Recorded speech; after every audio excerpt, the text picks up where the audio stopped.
on est dans ce téléphérique qui nous amène vers le pic du Midi, on a cette montagne incroyable devant nous, on se sent tout petit. La première chose que je fais quand je sors du téléphérique, c'est que je vais directement dehors sur les terrasses et je m'imprègne du lieu. Un panorama qui est fantastique, la position que le pic du Midi a un petit peu avancée comme un belvédère par rapport au reste de la chaîne des Pyrénées. Ce contraste entre d'un côté les montagnes fantastiques et derrière le plat, un petit peu le calme de la vallée, il est exceptionnel.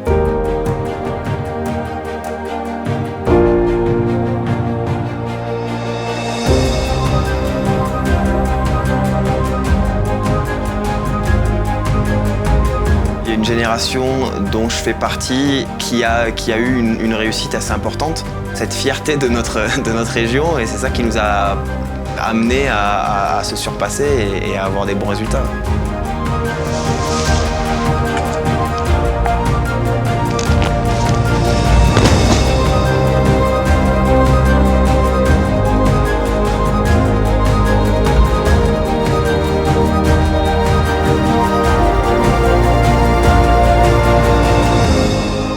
Le mieux à faire quand on monte au pic du Midi, c'est évidemment la journée, mais si on a l'occasion, c'est d'y passer la nuit. Certaines personnes appellent le pic du Midi le vaisseau des étoiles. On ne peut pas faire autrement que d'être complètement fasciné, ébloui. Et en plus, les scientifiques qui sont ici ont une manière de raconter, parce qu'ils sont aussi passionnés que moi je peux l'être de la glisse. Et voilà, ils arrivent à transmettre ça.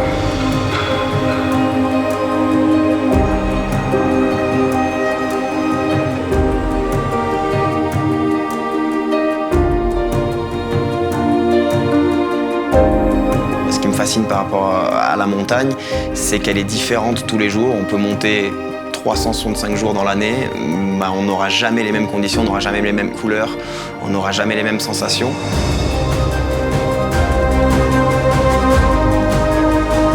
Je pense que toute la vie des vallées et des villages alentours sont quand même très intimement liés à la montagne.